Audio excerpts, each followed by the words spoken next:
Hello guys, welcome to my channel important exam topic. तो आज की जो करंट अफेयर क्लास में आपका स्वागत है। तो हम आज क्या क्या डिस्कस करने वाले हैं, सबसे पहले यह जानते हैं। तो एक कोटेशन होगी, एक इम्पोर्टेंट डे होगा, नेशनल पार्क, रिवर, न्यूज। जो इम्पोर्टेंट न्यूज है वो एक मैप लोकेशन और एक संगठन या ऑर्गेनाइजेशन। तो शुरुआत करते हैं एक कोटेशन के साथ। तो हर समस्या अपने साथ समाधान भी लाती है, बस देखने की नज़र चाहिए। जैसे कि कोई प्रॉब्लम आती है तो उसके साथ साथ में क्या होता है, जो उसका समाधान होता है वो भी होता है। बट उस टाइम पे जब प्रॉब्लम आती है हम अपने आप को शांत नहीं रख पाते और जो समाधान है उसको नहीं देख पाते। अगर हम थोड़ा अपने माइंड को शांत रखें तो उसका सोल्यूशन हमें मिल ही जाता है।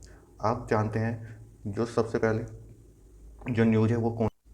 तो आज का इम्पोर्टेंट जो डे है, वर्ल्ड टीचर्स डे। तो वर्ल्ड टीचर्स जो डे है वह 5 अक्टूबर को सेलिब्रेट किया जाता है एवरी ईयर। क्यों? क्योंकि जो टीचर्स होते हैं उनके द्वारा जो सर्विस प्रोवाइड करवाई जाती है सोसाइटी को, उसको रिकॉग्नाइज करने के लिए, उसको क्या है, आम जनता या सभी तक उसको पहुंचाने के लिए कि उनके द्वारा कितना इम्पोर्टेंट काम हमारी सोसाइटी के लिए किया जा रहा है। जो इस साल की जो थीम है वह शिक्षकों को सलाम रखी गई है। अब जानते हैं जो अगला अगला जो सेक्शन है वह है कूनो नेशनल पार्क। क्योंकि यह न्यूज में था इसलिए मैंने कूनो नेशनल पार्क ही आज रखा है। तो इसकी सबसे पहले लोकेशन जानते हैं तो कहाँ पर है। यह मध्य प्रदेश के श्योरपुर मुरैना जिले में स्थित है। अगर इसके इस्टेब्लिशमेंट की बात की जाए तो कब इसको स्थापित किया गया था, तो 1981 में इसको वन्यजीव अभ्यारण्य, वाइल्ड लाइफ सेंचुरी बनाया गया था और फिर 2018 में से नेशनल पार्क या राष्ट्रीय उद्यान का दर्जा दिया गया है। यह पार्क क्यों चर्चा में रहता है और क्यों इम्पोर्टेंट है, तो यहाँ पर क्या है, यह पार्क नामीबिया, साउथ अफ्रीका से जो चीते लाए गए हैं उनका आवास है। उनको यहाँ पर रखा गया है। जैसे बाघ, तेंदुआ, सांबर, चीतल, गोर, भालू और विविध पक्षी इस क्षेत्र में क्या है, पाए जाते हैं। अब देखते हैं जो अगला, यमुना रिवर। यमुना रिवर चर्चा में क्यों बनी हुई है, क्योंकि ये अपनी गाद की वजह से भी एक अध्ययन किया गया है कि ये बताया जा रहा है। तो इसमें जो गाद का लेवल है वो क्या है, बढ़ गया है, जिसके कारण को थोड़ी बारिश भी होने के कारण या थोड़ा पानी छोड़ने के कारण इसके आसपास वाले जो एरिया में उनमें खतरा मंडरा जाता है और बाढ़ की समस्या बनने की संभावना बढ़ जाती है। जिसके कारण क्या है, यमुना रिवर को साफ करने की बात चल रही है। इस कारण यह चर्चा में बनी हुई है। अब जानते हैं जो यमुना रिवर है उसके बारे में। तो यमुना रिवर क्या है, गंगा की सबसे बड़ी सहायक नदी है।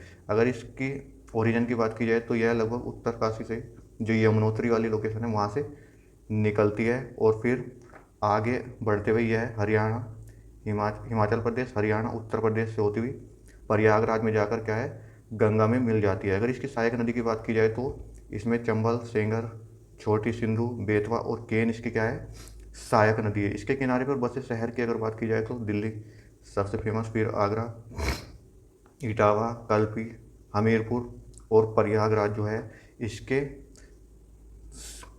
आसपास बचे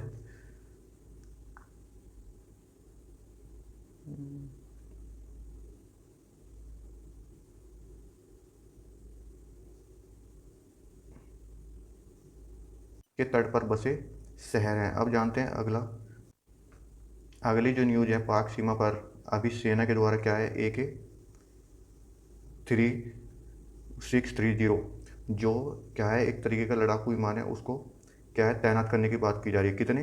6। तो इनको जो खरीदा जाएगा वो किससे खरीदा जाएगा, जो स्वदेशी कंपनी इनको बनाएगी उससे इनको क्या है, खरीदा जाएगा।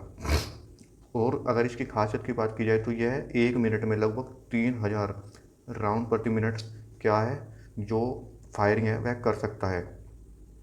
यह जो किया जा रहा है काम किसके, जो मिशन सुदर्शन चक्र है उसके तहत ये काम किया जा रहा है, जिससे जो भारत की सिक्योरिटी है उसको क्या है, मजबूत किया जाता है। तो इसका जो मुख्य फोकस है वह निगरानी, साइबर सिक्योरिटी और वायु, जो हमारा एरिया है उसको क्या करना है, प्रोटेक्ट करना है, उसको क्या करना है, उसकी सुरक्षा को और मजबूत करना है। अगली जो न्यूज है वह है राष्ट्रीय स्वयं सेवक संगठन या राष्ट्रीय स्वयं सेवक संघ भी इसको बोला जाता है या RSS भी इसको बोला जाता है। तो यह चर्चा में क्यों है, चर्चा में इसलिए बना हुआ है क्योंकि अभी इसने अपने 27 सितंबर को 100 साल पूरे किए हैं, जिसके कारण यह चर्चा में बना हुआ है। अब जानते हैं कुछ इसके बारे में। तो राष्ट्रीय स्वयं सेवक जो संघ है भारत का क्या है, एक हिंदू राष्ट्रवादी अर्धसैनिक स्वयं सेवक संगठन है। भारत के जो सत्तारूढ़ दल जो भारतीय जनता पार्टी प्रेजेंट में सत्ता में है, उसका यह पैतृक संगठन भी माना जाता है। और जो BBC एक न्यूज़ चैनल है उसके अनुसार वह बोलता है कि यह विश्व का सबसे बड़ा स्वयंसेवी संस्थान है। इसकी स्थापना की अगर बात की जाए तो वह 27 सितंबर 1925 को की गई थी। किसके द्वारा की गई थी? वह केशव बलीराम हेडगेवार के द्वारा इसकी स्थापना की गई थी। अगर इसके मुख्यालय की बात की जाए तो वह महाराष्ट्र नागपुर में इसका मुख्यालय है। और जो इसका उद्देश्य था, जिस उद्देश्य के लिए इसको बनाया गया था, वह भारतीय राष्ट्रवाद को बढ़ावा देना।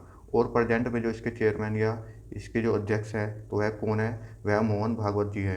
अगली जो न्यूज़ होने वाली है वह जापान चर्चा में बना है। क्यों बना हुआ है चर्चा में? क्योंकि अभी जापान में फर्स्ट वुमेन पीएम बनी है जिनका नाम है साने तकाइची। तो यह जापान की फर्स्ट वुमेन बन गई हैं जो प्राइम मिनिस्टर बनने वाली हैं। अब जानते हैं जो जापान है उसकी लोकेशन के बारे में। तो जापान की जो कैपिटल है वह क्या है? वह टोक्यो है। जो इम्पोर्टेंट इसके आइलैंड है जैसे होक्काइडो, होन्शु, शिकागो और क्योंसो, इसके जो इम्पोर्टेंट आइलैंड है जिनसे क्वेश्चन भी पूछा जाता है। इधर सी ऑफ जापान है, इधर पैसिफिक सी है और इधर ईस्ट चाइना सी। अगर नीचे आए तो इधर फिलीपींस सी भी है। ऊपर अगर जाएंगे तो ऊपर कौन सा है? रशिया वाला पार्ट। इधर ये साउथ कोरिया, इधर नॉर्थ कोरिया। अगली जो न्यूज है वह ई विद्या। ई विद्या क्या है? एक ऐप है जो सेंट्रल गवर्नमेंट के द्वारा स्टार्ट किया गया है जिसका जो उद्देश्य यह होने वाला है, जो कोचिंग सिस्टम इंडिया में चल रहा है, जिससे क्या हो रहा है, जो पेरेंट्स है तो वो बच्चों को क्या है कोचिंग दिलाते हैं, जिससे उसका जो खर्च है वो बर्डन पेरेंट्स पे आता है। तो उसको कम करने के लिए ई विद्या एक फ्री ऐप स्टार्ट किया गया है जिसके थ्रू जो बच्चे हैं पढ़ सकते हैं। यह NCERT के अंडर में शुरू किया गया है। अगली न्यूज़ की अगर बात की जाए तो आपकी पूंजी आपका अधिकार अभियान किसके द्वारा? फाइनेंस मिनिस्टर के द्वारा इसको क्या है स्टार्ट किया गया है। जिसका उद्देश्य क्या है? जो बिना दावे की जो पूंजी है, जैसे कि 1.84 लाख करोड़ ऐसी पूंजी है जो शेयर, डिपॉजिट या म्यूचुअल फंड में रखी हुई है, बट उस पर किसी का दावा नहीं किया जा रहा है, तो अगर उस पूंजी का दावा कोई इस अभियान के तहत कर सकता है। अब जानते हैं अगर अगली न्यूज़ जो मिल्की वे, जो हमारी एक क्या है आकाशगंगा है। अभी यह न्यूज़ सामने आ रही है कि उसमें अरबों ग्रह है, जिसके कारण क्या है मिल्की वे जो आकाशगंगा है वह चर्चा में बनी हुई है। अगली न्यूज़ की अगर बात की जाए तो ट्रंप है उसके द्वारा जो मिडिल ईस्ट या वेस्ट एशिया भी बात की जाए तो इजराइल वाला जो एरिया है उसमें शांति के लिए एक योजना बनाई गई है, जिससे कि हमास जो टेरर ग्रुप है या माना जाता है या जो आज़ादी के लिए फाइट कर रहा है किसके अगेंस्ट? इजराइल के। तो उन दोनों इजराइल और हमास के बीच में शांति बनाने का प्रयास किया जा रहा है, जिसके कारण उसके लिए शांति योजना शुरू की गई है। अगली न्यूज़ की अगर बात की जाए तो सबरीमाला टेम्पल। सबरीमाला क्या है? अभी यहाँ पर यह देखा गया है कि वहाँ की जो लोग हैं या जो उसमें आस्था रखते हैं उनकी आस्था के साथ क्या है खिलवाड़ किया गया है, जिसके कारण सबरीमाला जो टेम्पल है या मंदिर है वह चर्चा में बना हुआ है। अगर इसकी लोकेशन की बात की जाए तो कहाँ पर है? यह केरल में स्थित है। केरल में भी पेरियार जो टाइगर रिजर्व है उसके अंदर है। जो पेरियार रिवर है वह इसके आसपास से होकर निकलती है, जिसके कारण यह चर्चा में भी रहता है। Thank you for watching. अगर वीडियो अच्छा लगा इसको लाइक, सब्सक्राइब और